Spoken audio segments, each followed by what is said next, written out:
Welcome everybody to our playoff preview from the Austin American-Statesman's webcast. I'm here with my partner in crime, Danny Davis, singing a little prayer for you a little while ago, but that's a whole different story. But anyway, we had a great final regular season. Let's get started. We're going to talk about the playoffs in a minute, but let's take care of business first with the game balls.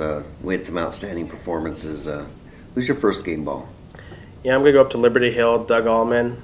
You know, he's been a big name on the scene, but the last couple of games he's been overshadowed by his teammate Dustin Gonzalez, who's had 5 touchdowns in each of the last 2 games. So what does Doug do this week? He goes out and gets 5 touchdowns of his own, 105 rushing yards, only had 9 carries, so I mean he was getting it done. When he got the ball, he made the most of his opportunities, so we'll give 1 to him. That's a pretty good average. 1 touchdown every 2 times you catch or you run with the ball. Can't get much better. I'm going with Reggie Hodges, senior running back for Leander with my first game ball. He ran for 242 yards and 5 touchdowns. It was a big win for Leander. They beat Cedar Park 34-23. He also scored one of his touchdowns in the 4th quarter that gave them the lead for good, and he's had an all-around good season. Reggie Hodges, my first game ball. You know, my next guy, he didn't have 5 touchdowns. He only actually had 1 touchdown, but it was just his overall play that made the difference. And that was Hunter Kent up at Round Rock. Round Rock needed to win last Friday against Pflugerville. He came out, he only had 90 yards passing, he only had 54 yards rushing, but his 90-yard passing was on 5 of 6 passing.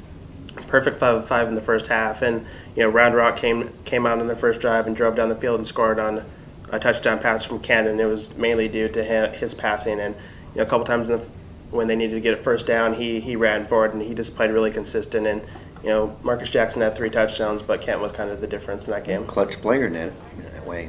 My final game ball, a very familiar name, Garrett Gilbert from Lake Travis, quarterback. He's only a junior, so that's the good news for Coach Dykes' team is he gets to come back another year.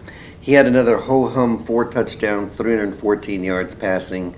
Seems like he does that every week. Lake Travis defeated Hendrickson 33-13 as their final tune-up before the playoffs. They're 9-1, and so he's going to get my game ball. And speaking of the playoffs, we'll be back right after this, and we're going to go one-on-one with a little playoff action. See who's right and who's wrong. Sure. Right at you.